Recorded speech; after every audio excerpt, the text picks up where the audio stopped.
G'day and welcome to Hogs, Cogs and Two Aussie Flogs, the greatest podcast this side of the Tooradin Inlet. Right there, Tooradin Inlet, right there beside us.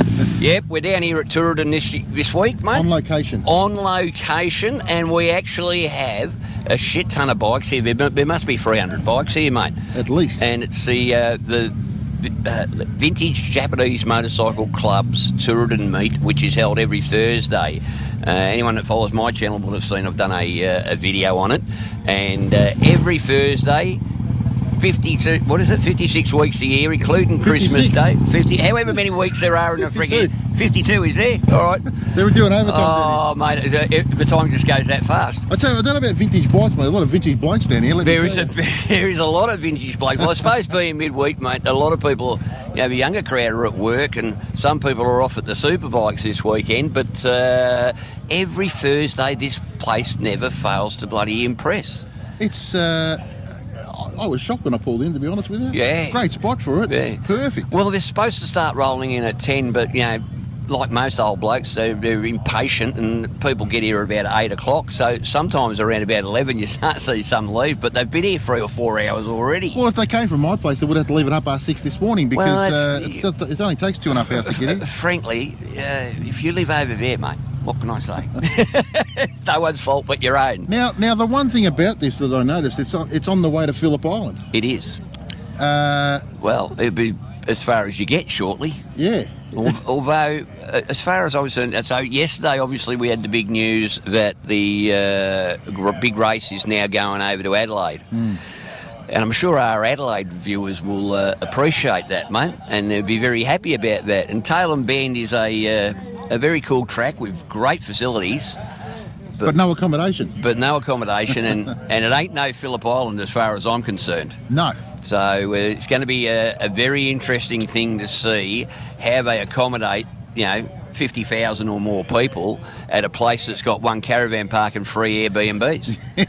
They're basically expecting everybody to stay at bloody Adelaide because Murray Bridge, that's just a small country town. It's not set up. Well, I suppose it's set up for some tourism, so some people will be able to stay at Murray Bridge.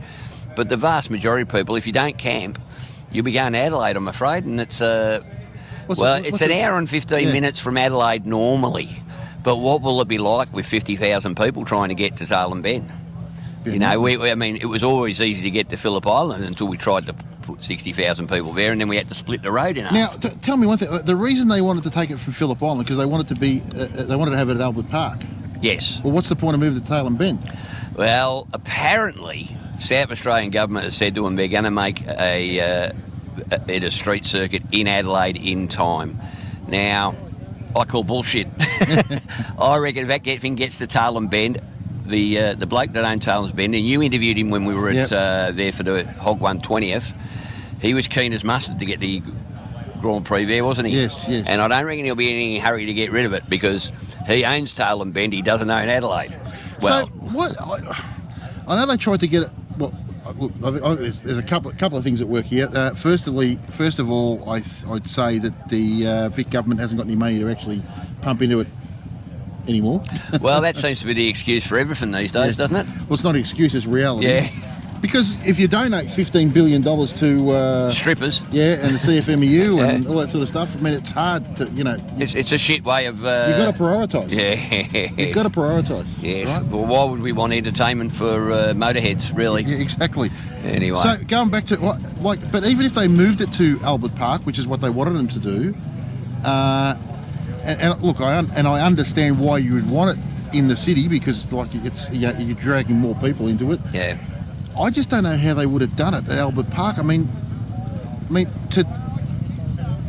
be a lot of work involved to try and get that safe for GP racing. There's a massive difference between an F1 track and a Moto GP track. Absolutely massive difference. They would have to have totally different types of runoff. I see some bloke on 3AW saying that, no, it'll all be fine and all that.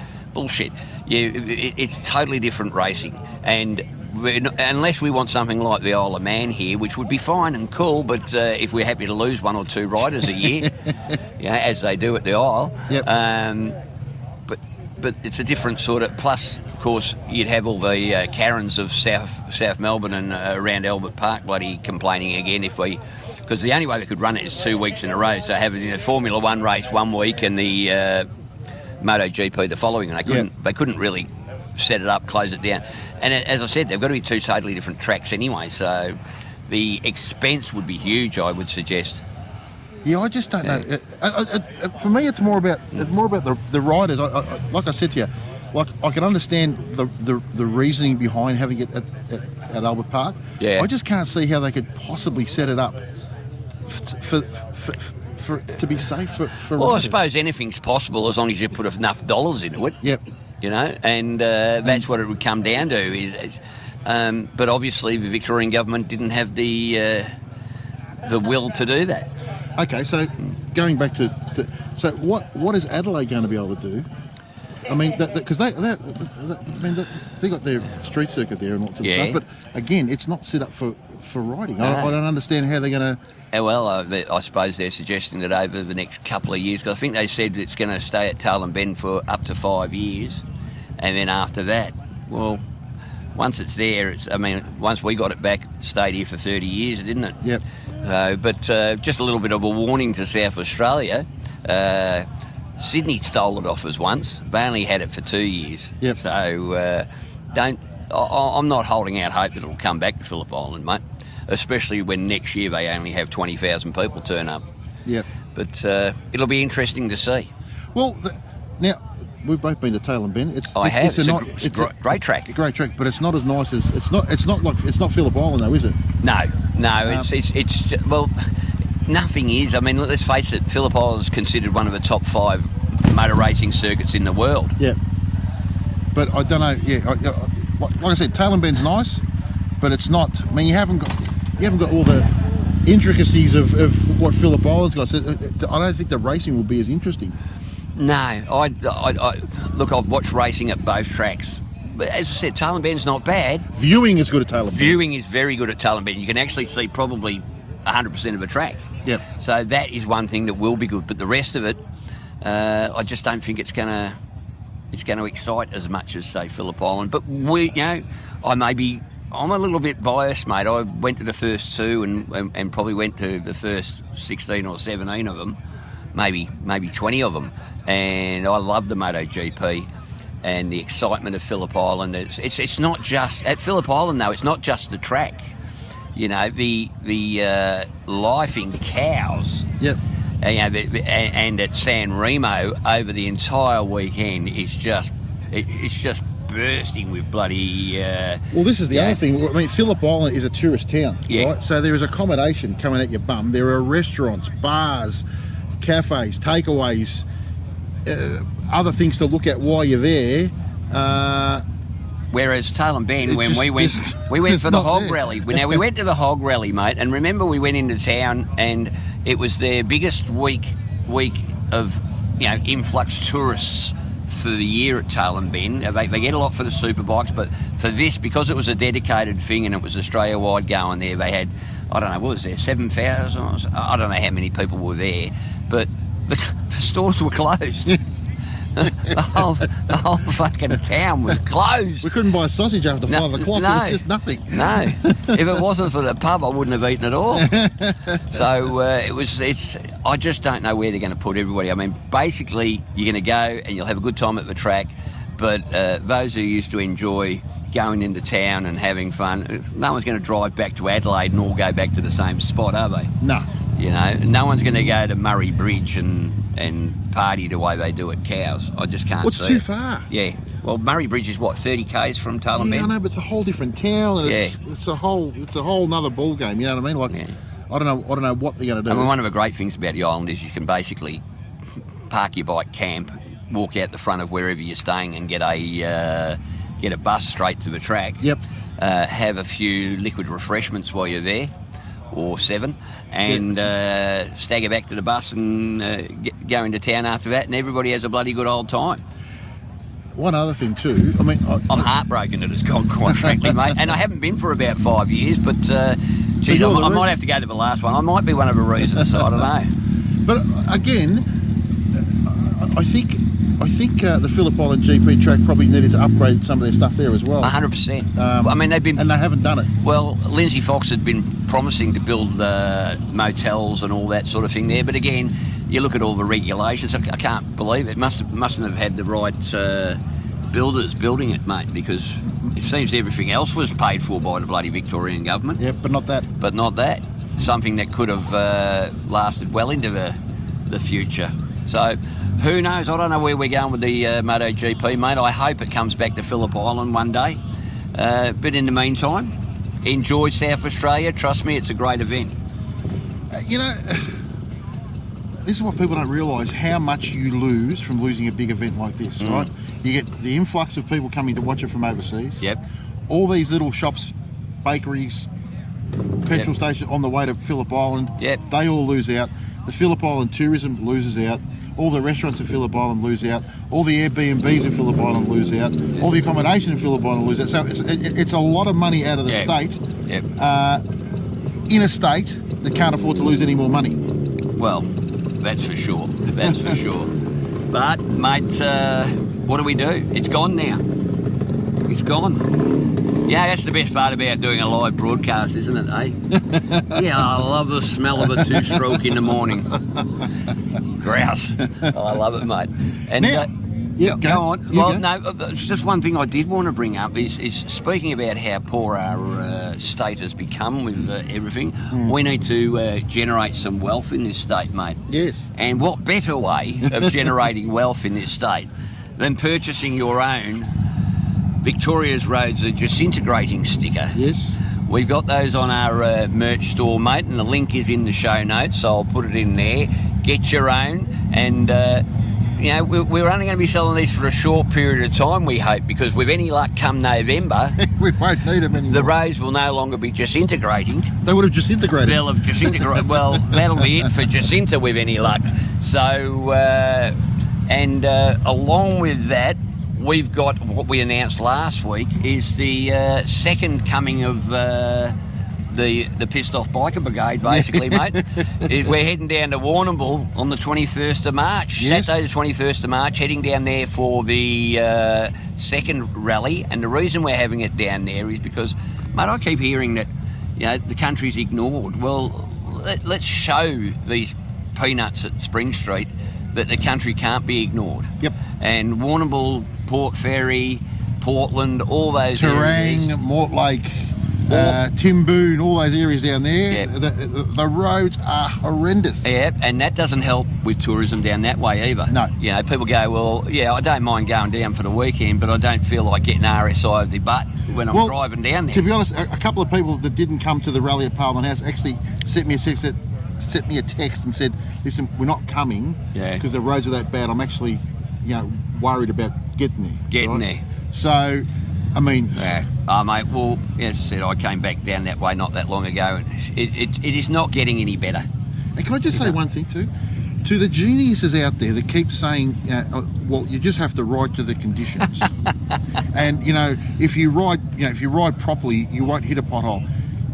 Listen, sunshine. You know, you're a dickhead. Like, honest to God, if you actually got off, if you got out of the central business district and actually rode around Victoria a couple of times. I tell you what, mate. How about we just throw something up here now? Yep. Which will explain. Now, this bloke has ridden all his life, and I ran into him last weekend at the Redback Rally. Have a chat about that a little bit later. Ran into him last weekend at the Redback Rally, and let's let him tell the story. All right, so I'm here with Trout. Here at the Redback Rally, and Trout's got a hell of a story, mate. Tell us. Yeah, well, I set off, I retired just over a year ago and set off on a big trip through Victoria, New South Wales and up to Queensland to see some mates. And on the fourth day, I did the Confusion Rally at Lacola. Yeah. And on the Wednesday morning, setting off on my trip, I hit a huge pothole which had to be 3 metres across. Where was that? It was on the Grand Ridge Road in the Creslicky Hills, and broke my back. Holy crap. I had to wait till October to get surgery and didn't get back on the road until November. Jesus. And I'm now permanently injured, so to speak. And that's the Grand Ridge Road, which is a big tourist road. It is. And a couple of years ago, that was actually in pretty good nick. Well, I can assure you it's not now. Not now. We might have to go up and have a look at that. That's an absolute disgrace. What gets me is that, because there was police, ambulance, etc. But the roads people, whoever is responsible in that part of the world, knew about it, because I got photos which show the white lines they've painted around the hole, Right. because they're aware of the danger. All right. And there's witnesses to say there are no signs saying traffic hazard. Well, you know, I don't know who's looking after your legal work, but Ruby McGee out at Geelong, she's a specialist, a specialist person, and her advice to us was simple. As soon as they know about it, they have got a reasonable amount of time to fix it. Otherwise, they are. So depending on how long they knew about it, they've got to be able to prove. I have no problem that side of it, because I have a lawyer. Good. I was down in Tooradin at the time, and or near there, and I got a lawyer in Tooradin who said her entire job, 24/7, is suing the TAC for roads. And they tell us she ever does. Yeah, and Jacinda Allen and her mob tell us that the roads are in good nick. Anyway, they might be in good nick around the town hall, but they're not very good nick. That's about it, mate. I don't think they leave there very often. All right, thanks, and good luck with that. It's a pleasure, my man. Cheers, Strap. It's a pleasure. So, there's a bloke with, who was a cracking bloke, by the way. Yep. Had a massive trip to go on. He got as far as the Grand Ridge Road. And the Grand Ridge Road, mate, as I said in that video, it's a major tourist road. And it's a major motorcycling road. He's been riding for a while? Oh, only all his life, and he's only about 126. Yeah. So it's not like he's not experienced. Anyway, he hits this pothole, which he described more like a crater. Yep. And anyway, next minute, broken back. And he's only just got back on the bike 2 weeks ago. Yep. So it's not just unskilled riders that are hitting these things. It depends where it is, you know. I mean, how many have we come across that are in the shade of trees when the sun's in front of you? This is what I mean, mate. These people, these peanuts have got no idea. It's not just us, mate. There are learner riders out there, and somehow along the line they've got to get experience. And the only way they're going to get experience, guys, is by actually riding on the roads. Now, are they experienced as everybody else? No. Does that mean that they deserve to, if they hit a pothole, they come off and they break their neck? Is that what you're telling me? Because, you know, one of Alex's kids, yes, you know, burst his front tyre. Now, Alex has done everything for those kids to make sure that they know what they're doing. Mate, I went past and had a look at that pothole. Look, you know, if there's a car in front of you, and you've got no time to react. You've got no time to react, right? And bang, he's hit the pothole. And, you know, I think somebody said, put more air in your tyre. That's got nothing to do with it, mate. 2 pounds of pressure, mate. That'll make all the difference in the world, surely. Yeah, I don't understand where you're coming from. And, you know, like I mean, when it happened to us heading up the Western Highway, I mean, I think I'd like to consider myself to be fairly experienced. Yeah. Mate, when there's a truck in front of you and next thing, bang, you hit it, you can't avoid it. It's just there. It's something that you're not expecting. Yeah. And, you know, like, you just got to cut people slack. Everybody's trying to do the best they can, but there's some places that are either like Whitey said, hidden in shade, or they've filled it in and you can't see the bloody thing, or it's wet, and you just hit them. And it should not be. Yeah, you have to take some ownership of the way you ride, but Christ, at least give us a road to ride on. It's not going to kill us. Yeah, give us a fighting chance. That's all we're asking for. Anyway, all right. So squeezy here. Not so squeezy here. Hello, fellas. All right, now talking a little bit more about the Grand Prix. Got Andy Harding here from the Andy Harding YouTube channel. Mate, you're a bit of a local from up towards Phillip Island, mate. Whereabouts are you? I am, mate. I'm about 50 or 60 k's away from the actual island circuit itself. I live down towards Coorierup, Lang Lang area, Caldermead. And, mate, I've only been, in this country for 10, 15 years in this area. And to me, the GP has just been something that's pinnacle every year. Like, everyone, even the locals come out, they wave the bikes on as they come down the freeway. And the news we've had this week about the GP, mate, it's absolutely shocking. Like, me personally, I feel for the communities. Everyone comes out, they support the event. Phillip Island itself is going to lose so much business. I think I heard on the news last night they expect somewhere in the region of about 90 to 100,000 people over the course of the entire weekend. Yeah. That's all going to go, mate. What's going to happen with these businesses? I mean, what is our government thinking? First it was the Commonwealth Games, now it's the GP. What's next? I mean, World Superbikes? What's going to happen with that? Well, I can't believe it. I'm absolutely devastated for the GP, and I'm devastated for the area. I really am. yeah. Well, mate, it's for those of us that are motorcycle GP fans. I just can't imagine it being. I mean, I remember it went up to Eastern Creek, and it just wasn't the same up there. And it just, I mean, the home of the Australian Moto GP is Phillip Island. Phillip Island. Take it where you like, but the home of the motorcycle GP will always be Phillip Island, as far as I'm concerned. I always remember the first 2 years when Gardner won, mate. Yep. I mean, the first time was just incredible. In fact, so much so I had a bloke walk up to me and say he congratulated me on remaining conscious, because he said he'd never seen a bloke get so excited in his whole life. And then the next year was even better again. It was just, you know, to me, it is symbolic with the MotoGP. Yep. You know, it's Phillip Island. So, Why do you say that? Like, I can remember in the UK, even in the UK before I came here, the GP, I was watching it in the days, you know, back in the day when Rossi first came on the scene, and the GP, the Australian GP, has always been Phillip Island. 100%, mate. 100%. And it's synonymous with, isn't it? Like, it's just.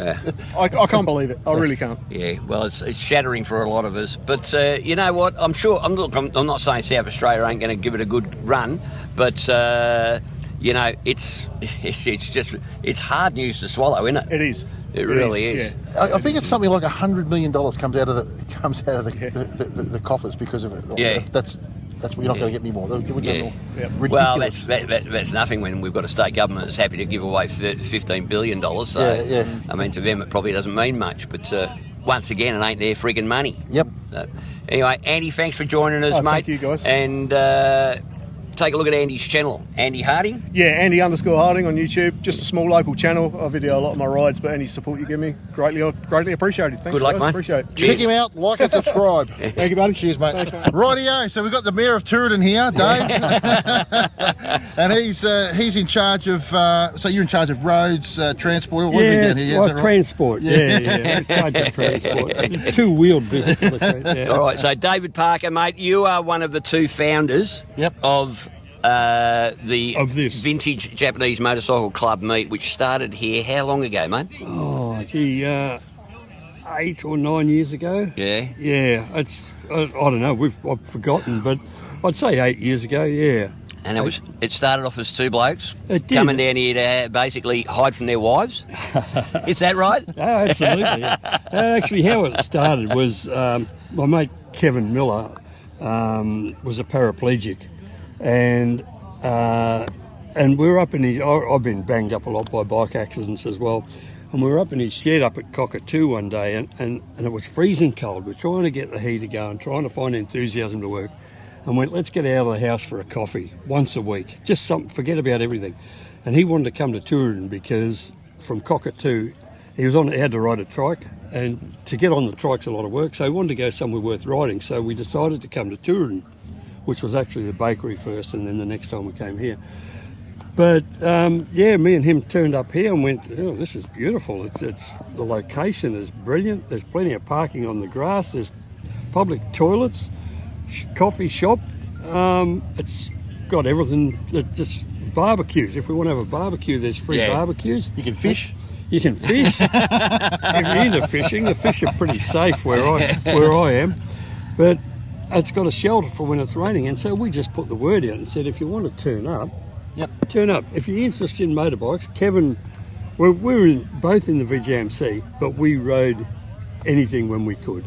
Like a lot of guys our age, you rode what you could afford or what you could get your hands on. Kevin was in the middle of building a trike. He died in 2021, of March of 2021, Kevin, because he had pressure sores and infections, and he got pretty sick, and then he passed away in 2021. But there was actually 3 of us here on the first day, which was me and Kevin, and the guy who's here today is Trevor Whitty, and he owns the news agents here. And it was his wife who came down and said, you guys would be better off down at the park than up at the bakery. There's more parking and better facilities.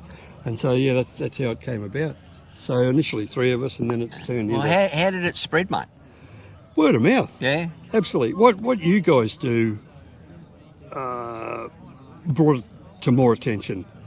Absolutely. Once social media, word of mouth did a fair bit, but once social media got hold of it, then you know what it's like. It expanded hugely. It just sort of blew up. Yeah. Once you guys got it and started doing YouTube videos and that.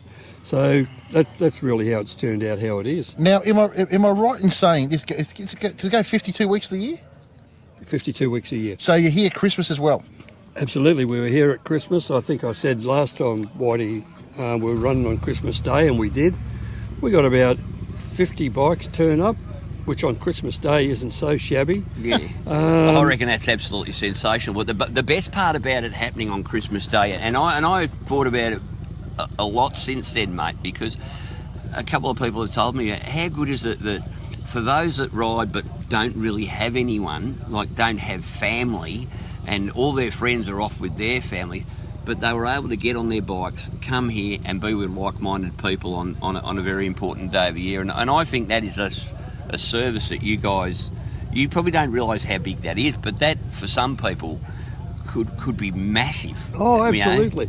There's always been the aspect of this that it's an out for people who would normally be sitting home on their own with no one around them. And that's really that's one of the things we like the most about it. It gives people the opportunity to come out and mix.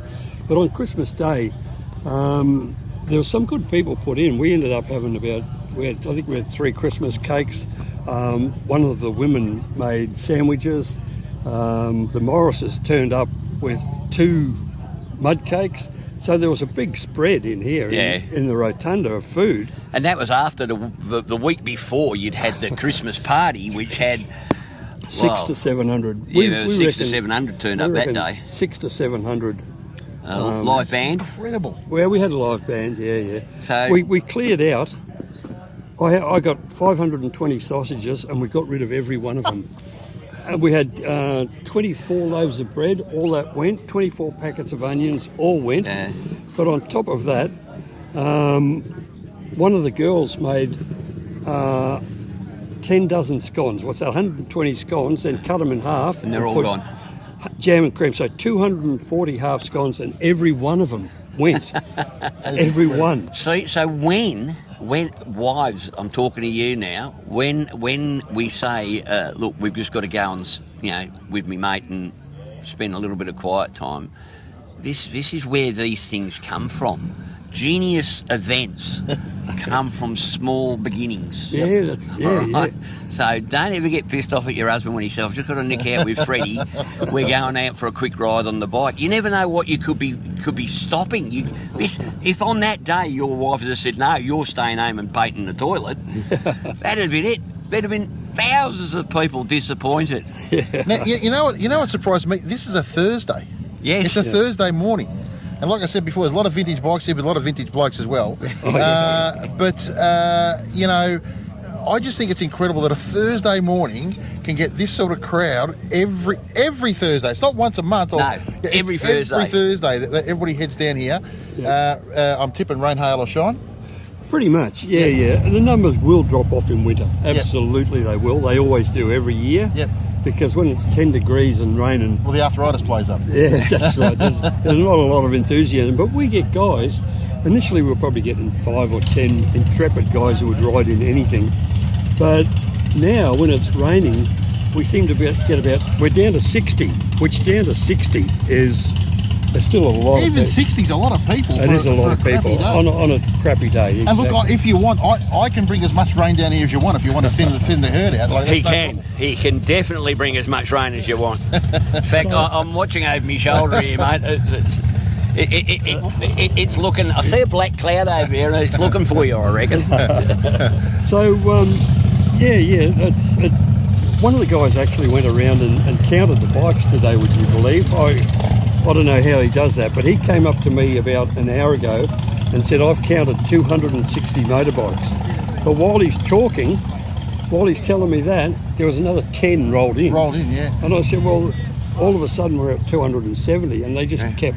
You can see now they're starting to... And the thing is look, it's like any meet, you'll have good bikes and But the quality here of some of the bikes, and they're all ridden, by the way, none hidden, all ridden. Yep. And every week I've come, now this is about probably my 5th trip here, and every time I always find that diamond. There's always one bike that just catches my eye, and you just look at it and, you just go, how nice is that? Wouldn't I like to have that in my little collection? Yeah, you know? yeah, absolutely. And there's always at least one, but there's often more than one.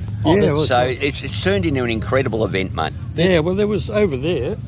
Oh, they're actually still there. There's 2 RC30s. Yep.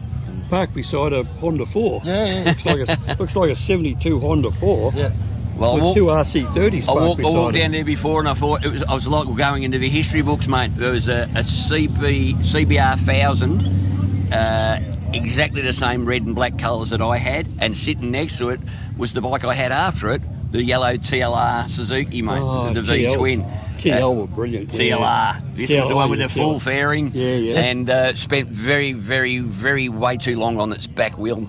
Not a lot of it on both, that's for sure. It was a wicked bike, mate, and I actually I missed that one. That was a whole lot of fun, and it's probably for the best that I don't have it anymore. Yeah. There was a couple of beautiful old Kawasaki there, the 900s there too. Z9s, just absolutely. Yeah, well, there's one pristine condition. One over there, just there. I think he's riding that. Our rally is on next weekend, not this weekend, next weekend. So I think he's riding that Z900 up to Jindabyne. Beautiful. Nice. So they get ridden. Everything gets ridden. Yeah. And there was even an old knucklehead here before I saw. So yeah, absolutely. Yeah. And he's not just referring to me. I really like the old Indians and Harleys. There's a lot of guys they roll up with a sprung seat, hand gear change, foot clutch, and I love those things. Yeah. And they all start. They all start and run. They're maintained. They're beautiful. You've got to be an octopus to be able to ride them. That's Well, David, mate, it's absolutely a credit to you what's this little event has become. Yeah, thanks. It must be pretty good, mate. It's dragged us back numerous times, and mate, even without a camera in my pocket, I'll be coming back again and again and again. And I'll tell you what it does, mate. It speaks of the quality of the person that is running it, right? So I'm not blowing smoke up your bum, but clearly you've done a very, very good job, and it's brilliant. We sort of try and keep it together, and they're just good people. There's never any hassles. They're just 100%. really good people. We actually, I get this.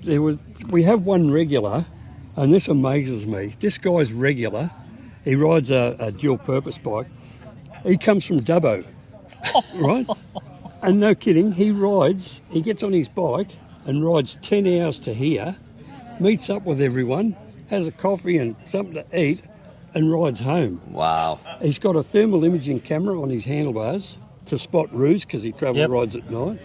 And he turns up, Carl, his name is, Carl rides from Dubbo regularly. Carl, you're a legend, mate. A legend. Well, mate, we appreciate your time. We think it's a fantastic event. Guys, if you haven't been down here, get on down and check it out on a Thursday morning. If you've got a bit of time. Foreshore Road, Tooradin. Yeah, Foreshore Road, Tooradin. Just turn right straight after the bridge going into Tooradin, and you won't miss it, that's for sure. Yep, sensational. Mate, thanks for your time. Really appreciate it. Well done. Thank you, David. Yeah, thanks again. Thanks, mate. Righto, so what a great event it is, isn't it? Mate, it's you know what I love about it? The fact that it's as casual as it is, and it came from something casual, but it means so much to so many. Yep, low key, and I just love it.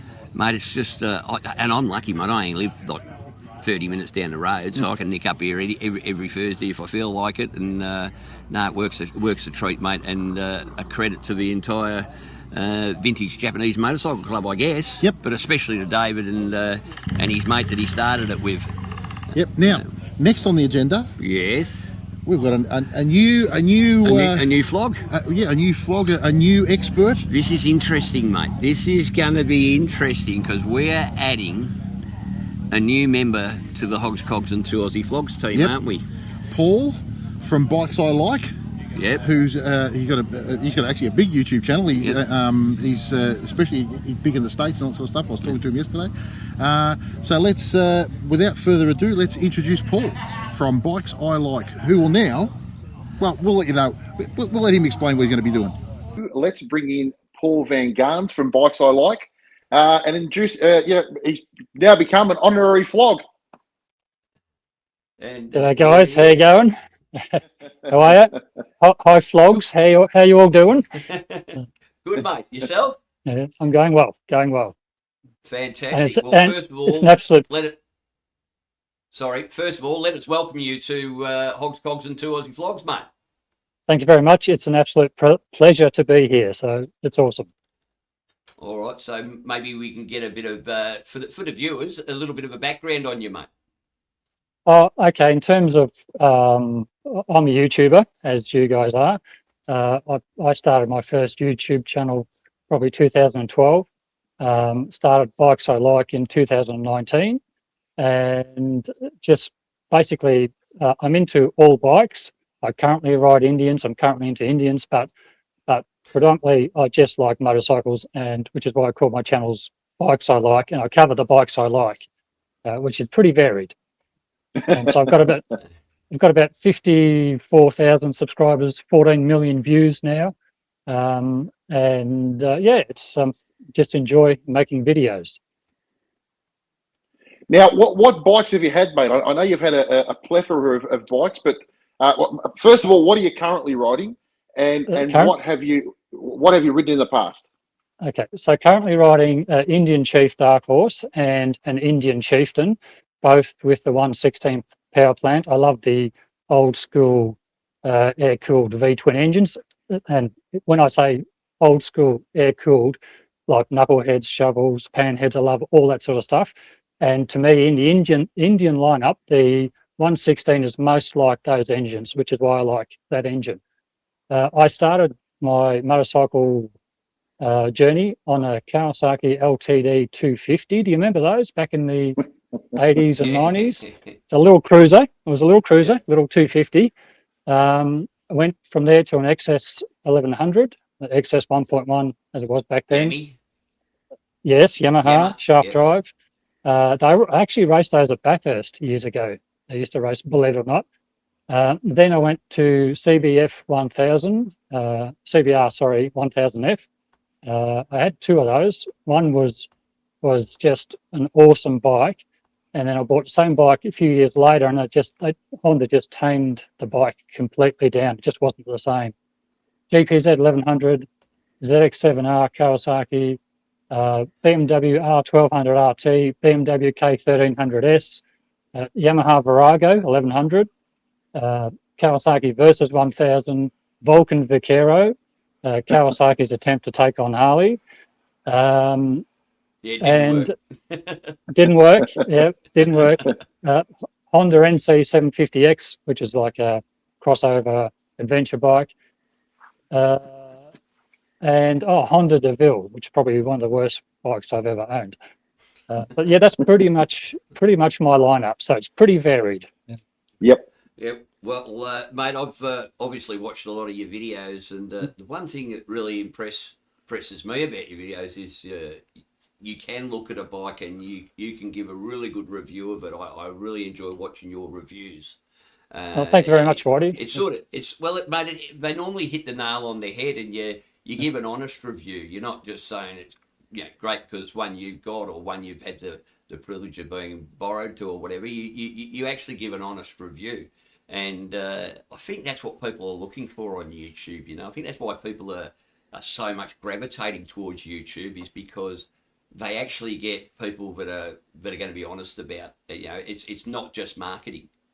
Yep. And that was one thing that I set out to do, that when I was going to cover a motorcycle, I was going to try and do it without bias. We all have biases. We all have our favourites and what we like and what we don't like. But the goal was to try and do it, like I said, honestly, just exactly how I'm feeling. And I know it's cost me, offers of reviews and rides and things like that, but I don't care. I much prefer to say it how it actually is, because I'm not thinking about doing the right thing by Indian, Harley, Kawasaki, whatever.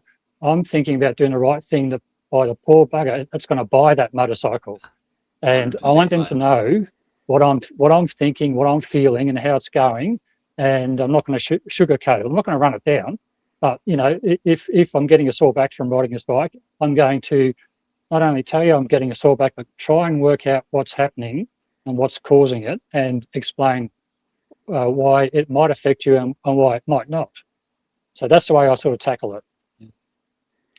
Well, mate, like Whitey said, I've watched a lot of your videos, and as Whitey said, every one of them have been, absolutely, like you said, with no bias, and as far as I'm concerned, that's why we sort of gravitated towards you, because, look, obviously, Whitey and I are Harley leaning and currently riding Harleys, but we've also got a lot of viewers that are riding Indians and riding Triumphs and that sort of stuff. So it'd be great to talk to somebody like yourself who's invested in that area and knows a bit about that area, and bring you on as a bit of a as a sounding board in that space. And I think really you're going to be the perfect person to do that sort of stuff.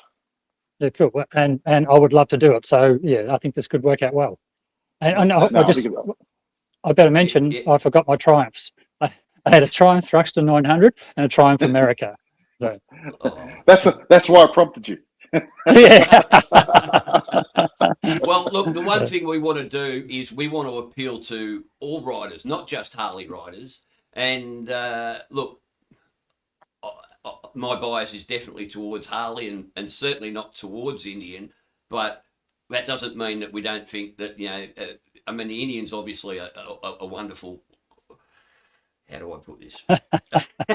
The Indian riders are nice people, and we would like to get them on board with the show, because there's a lot of them out there. And you know what? Quite frankly, there's becoming more and more, and that in itself is a discussion, because we need to probably sit down and discuss, why are some people gravitating? Is it just because they don't want to be the same as everybody else? Because we know most people, the vast majority of Big V twins sold to Harleys, but is it just because they want to be different, or is there other reasonings? And I'm certainly not the person to ask.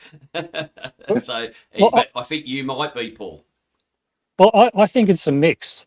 I think that wanting to ride something different, that's always been me. If everyone's riding a Honda, I want to be on a Kawasaki. If everyone's riding Harleys, I want to be on a Vulcan Vaquero. And that's always been me. But that will get you onto a bike for one bike. But what will keep you coming back is the way that bike rides, the way it performs, the way it handles, the experience you have with that bike. And like for me, like when I was looking at my first Indian, the Indian Chief, it was an unknown. It was a risk for me to do that, because I've never owned an Indian before, and I've had bikes which have been bothersome and troublesome, and so I was really wary about going in. But I test rode one. I thought, actually, this rides really, really well. And I've ridden a few Harleys, and I've ridden like the Japanese equivalents. And I was really impressed with the way the bike rode, the way the bike handled, the way the bike steered. And I thought, okay, if they've got their build quality down, then I think it's worth having a look at. And I looked at the frames, and the welds are beautiful, the paint's beautiful, the way it's all put together is really, really nice. And so I've now put 25,000 k's on my Chief. I bought that as a 2023 model, so it's come up to 3 years old this year, and it's just been superb. I had one issue where when they did the service, they put a little bit too much the dielectric grease onto the spark plug cap, and as I was riding the cap, the grease must have worked its way onto the top of the spark plug, and I lost spark on one cylinder, and so I got an engine warning light, and I thought, oh, here we go, this is going to be the start of problems and whatever. And so it said to pull over, shut the bike off, and so I was okay, pulled over. It was in Dalesford, and I'll go on the phone and have a look, and I'm looking. Not anyone's having any of this sort of issue. It's not a fault or a major thing or anything. And I didn't know what the problem was. It just said that I'd lost spark on one cylinder. And the beauty of it is you can go into the you've got the infotainment system on a Harley, you've got the ride command system on a Indian, you can just go into the menus, and you can see any fault code the bike's thrown, and it tells you what the problem is. Mhm. And I looked and I thought, doesn't seem like it's anything major, you know. So I jiggled the spark plugs around and fired it up perfectly, and then rode it home. And that's when I took it back into Indian Motorcycle Ballarat the next day, and Jeremy found it pretty quickly and said, "Oh yeah, I put a bit too much grease on it." And that's the only thing on that bike that's gone wrong in 3 years. And like even tyres, I got 24,000 Ks out of the tyres, front and rear. And I don't know if that's standard for cruisers nowadays.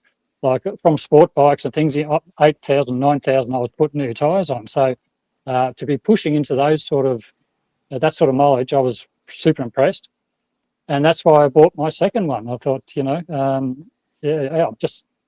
it was, for me, it turned out to be as reliable and as well built as any Japanese bike I'd owned. So, you know, I can't complain about that.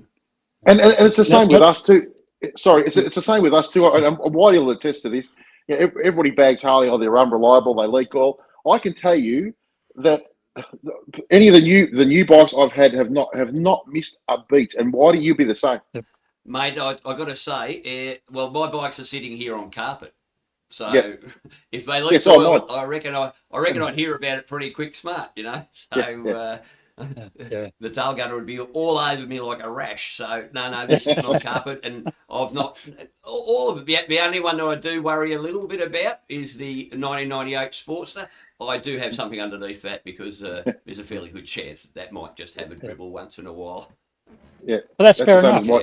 You expect it on older bikes. You got but these newer bikes, honestly, they as far as I'm concerned, touch wood, they haven't missed a beat.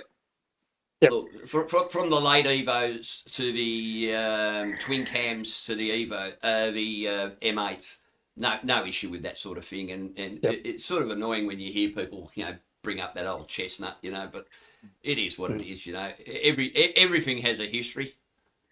Yep. Now, Paul, I don't own a Harley, just as quickly as I don't own an Indian. I have no problems with their build quality or the way they put together or anything like that. Yeah. Now, Paul, just another thing. Now, you would have heard that we've lost the Grand Prix. Whitey and I were talking about it earlier in the show. Just like to get your thoughts on what's happened there. Well, I was super pissed because I'm a huge Moto GP fan, and you know, been following it for years. And you know, my immediate conclusion jumped to political incompetence, and I was thinking, this is just absolutely ridiculous. So I've watched reports from Channel 7, Channel 9, ABC today, just to see what they're finding out, who's responsible, what's happened, and I now have a pretty good grounding on what's going on. Are you guys up with where it's at? Yeah, I've done a lot. I did a lot more reading this afternoon on it as well, and I'm pretty sure Whitey's pretty well across it. From what we can tell, what I can tell, it's two things. One is lack of government action on getting things done, and two is the lack of upgrades to infrastructure at the actual track itself. Okay, so yeah, well, so what I've gleaned and what I've sort of come out of it is Esposito, Carlos Esposito's son, they wanted it to be held at Albert Park, and the Victorian government said no, we want to do it at Phillip Island, and we'll actually tip in more money to keep it at Phillip Island, and that's the spiritual home. That's where it should be in Australia. That's where all the motorcycle racers love to race. That's where people love to go. That's where people love to watch all over the world. Love to watch the Phillip Island Moto GP. That's where it should be. But when they couldn't come to an agreement, they came to an agreement on everything apparently, bar they wanted it at Albert Park purely because I think that they felt they could get more numbers there. They felt that Phillip Island was capped at around 90,000 per event or per day, but they felt they could get a lot more to Albert Park. It's more accessible, it's easier to get to, and they wanted it at Albert Park. And the Victorian government dug its heels and said, no, you can have everything, bar that one thing. It's got to be at Phillip Island. And that's when South Australia swooped in and grabbed it, basically. Yep. So that's my read. They're going to run it initially at Tailem Bend, which is like, I mean, it's a good track, but it's a poor man's Phillip Island, really, isn't it? It's still an hour and a half out of Adelaide, as Phillip Island is out of Melbourne. It doesn't have the infrastructure for anyone to stay there. I mean, it's got one caravan park and 6 bloody Airbnbs, really, doesn't it? That area. Yep. And then the next closest place is Murray Bridge, and there's bugger all there. And so basically the old, for those of us that loved going to the Moto GP, the idea of going to the GP all day and then into cows at night, and you know that atmosphere and that partying, you know, that festival sort of atmosphere, that's going to be dead and buried in bloody Adelaide. Yep. I think it's just such a shame. And as I said, nothing against South Australia, because I mean, I love going over to South Australia, and I quite frankly, I love Tailem Bend. I think it's a great track. Yep. But I don't think it's a Grand Prix track.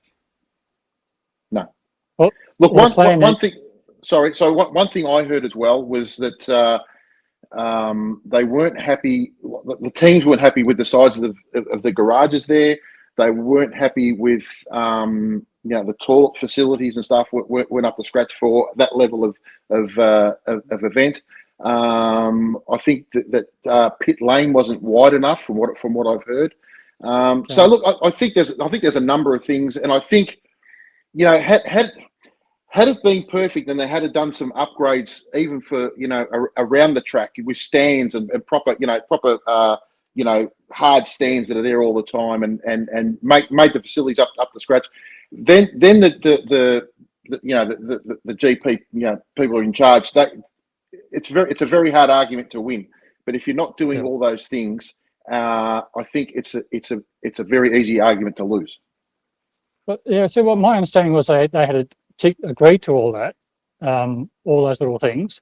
It was just that sticking point was. It should have been done. It should have been done previously. Yeah, 100%. 100%. Yeah. Phillip Island now is no different to what it was back in 2000.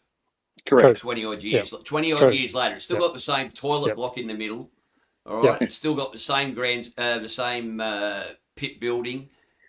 Absolutely nothing has changed there since Wayne Gardner won his first one. So, quite frankly, you know, the more you sit down and think about it, the more it should have been done. I mean, that thing has raised a shit ton of money, I would suggest. So there was absolutely no reason why they couldn't have built better facilities there. But true. Anyway, and now we're paying the price for it, I guess. I don't know. It's heartbreaking.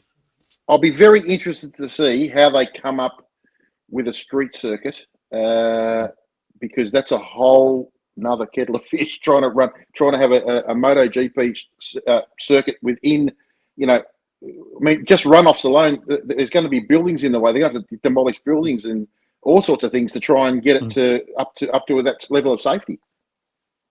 Well, I saw I think it was a premier of South Australia today talking about how he's looking forward to seeing him doing 340 k's an hour down the main street of Adelaide. I can't picture any MotoGP rider wanting to do those sort of speeds on a street circuit with corners and buildings, and no, I don't know. I can't see that happening. No, me neither. It'll go to Tailem Bend, mate, and I don't reckon it's going anywhere for a while after that, because Paul, you interviewed the owner of Tailem Bend, didn't you?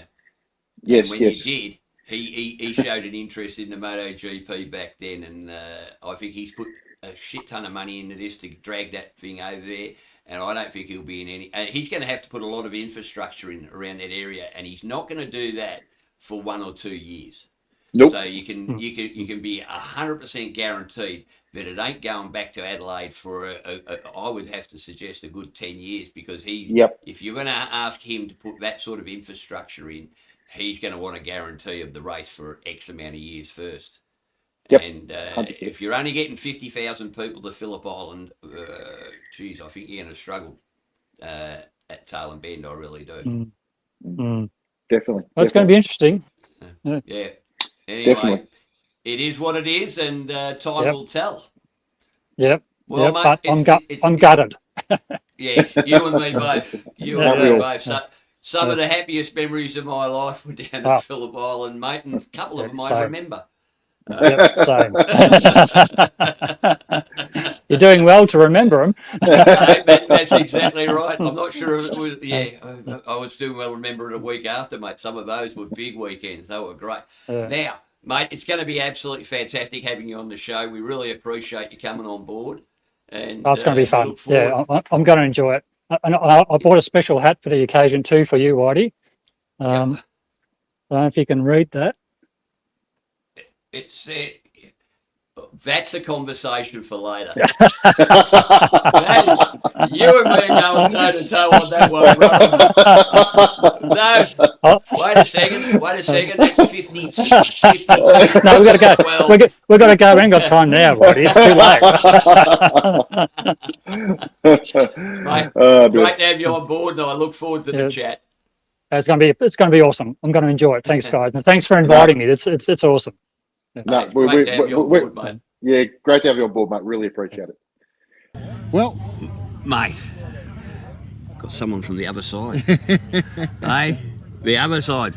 It's going to be great, mate, because one thing about Paul's videos I know is that Paul has a very good technical knowledge. Yes. And about all bikes. About all bikes. Yep. So it'll be interesting to get his input, not only about Indians, but also about other things that are happening in the motorcycle world, and certainly about different releases. So that's just something else we're adding to the channel, mate. And welcome aboard, Paul. It's going to be great having you around, mate. Yep. And if you're not going forward, you're going backwards. 100%, mate. 100%. Now, we've got some. Still got raffle tickets to sell. I'm not going to go on about the raffle tickets. We're going to put up an individual post about the raffle tickets on the Facebook page.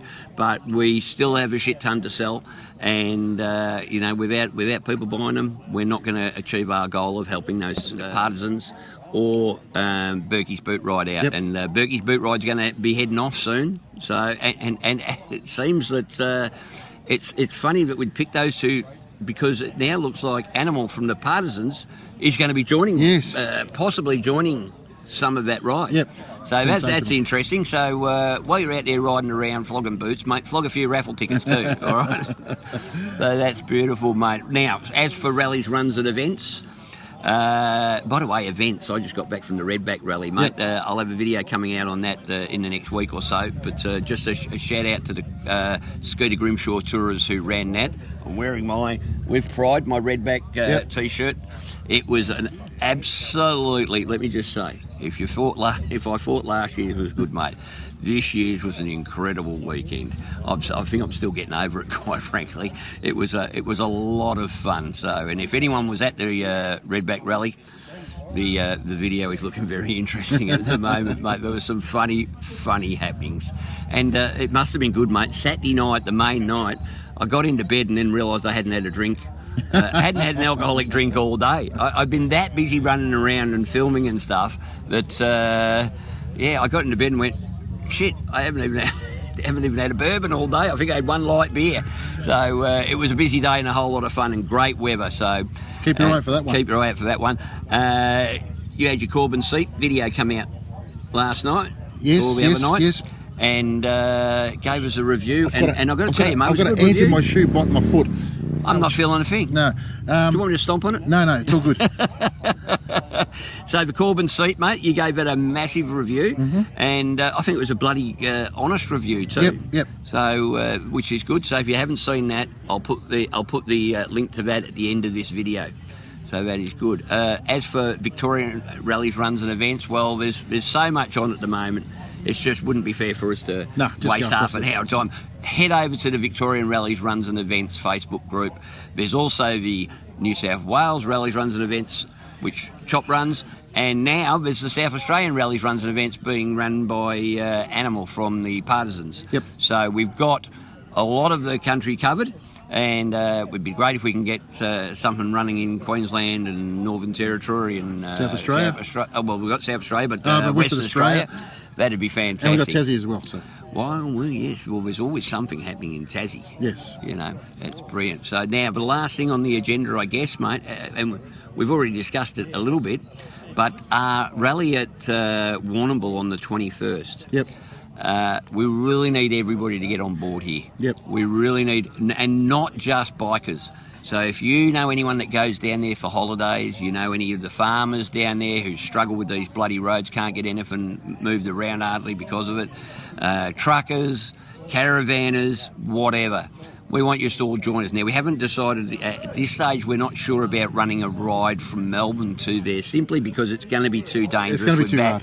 that many. Yep. So if you're going to ride down, I would suggest that if you left Melbourne anywhere at about 8 o'clock or 7:30 in the morning, you get down there with plenty of time, and you'll meet plenty of people on the road. Yep. There'll be plenty of bikes on the road, don't you worry about that. So you won't be riding alone. No. But just, for God's sake, take it easy, because we are going down there for a reason, and the reason is those roads are crap down there. Horrible. They are horrible. So please be careful on that ride. The last thing we want is someone to get injured heading down to our rally. Saturday the 21st of March, guys. 12 o'clock? 12 o'clock on the Civic Green. Yep, on the Civic Green down at Warrnambool. Liebig Street. Should be nice. I think Yep. we're going down the day before, mate, to arrange a few things. Yep.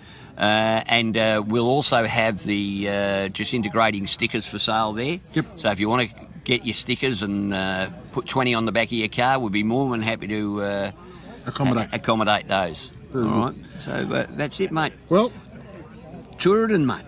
fantastic. Brilliant, mate. Get down here. Love it. Yep. Yeah. Well, that's it from me. That's it from me. That's it from Hogs Cogs. and Two Aussie Flogs. Ciao. See you guys.